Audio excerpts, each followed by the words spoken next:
শুধু আজকের জন্য 21শে জানুয়ারি ঐক্য আর অভিন্নতা এনেতে একতা অবশ্যই রাখতে হবে। বেসিক টেক্সট পৃষ্ঠা নাম্বার 60। একতা মানে এই নয় যে সকলকে একই রকম অভিন্ন হতে হবে। একতা আসে এই ব্যাপারটা থেকে যে আমাদের উদ্দেশ্য একটাই, নিজেদের রিকভারি আর অন্যদের নেশামুক্ত থাকতে সাহায্য করা।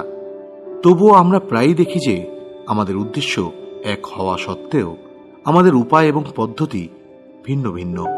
আমরা আমাদের একতার ধারণা অন্যদের উপর চাপিয়ে দিতে পারি না, বা এই ভুলটা করতে পারি না যে একতার মানে এই রকমভাবে চিন্তা ও কাজ করা। বস্তুত এনএ প্রোগ্রামের একটা বড় কথাই হলো যে প্রত্যেকেরই নিজের মতো ভাবার বা কাজ করার স্বাধীনতা আছে।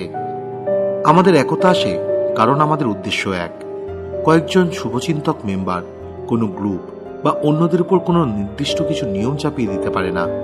একটা গোষ্ঠীর একতা আসে সদস্যদের পারিপার্শ্বিক ভালোবাসা থেকে, যেখানে প্রত্যেক মেম্বার তার নিজের মতো করে এনের বার্তা অন্যদের দিতে পারে। এনেতে সবাই মিলে কাজ করতে গিয়ে মতের অমিল নিয়ে চিৎকার চেঁচামেচি হবেই।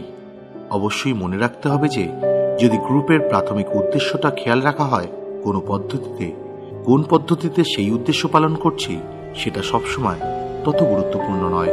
যে মেম্বাররা গ্রুপের তুচ্ছ ব্যাপারে ঝগড়া করছিল তারাই আবার হাতে হাত মিলিয়ে কোনো নিউকামারকে সাহায্যের ব্যাপারে এগিয়ে যায়। আমরা যখন এনেতে এসেছিলাম তখন মিটিং রুমে কেউ আমাদের জন্যও হাজির ছিল। এখন এটা আমাদের কর্তব্য অন্যদের জন্য মিটিং রুমে উপস্থিত থাকা। এনের এই পথ যে কাজ করে সেটা নবাগত মানুষদের দেখানোর জন্য আমাদের ঐক্যবদ্ধ থাকা প্রয়োজন। শুধু আজকের জন্য আমি ঐক্য বজায় রাখার চেষ্টা করব। আমি জানি একতা মানে অভিন্ন হওয়া নয়,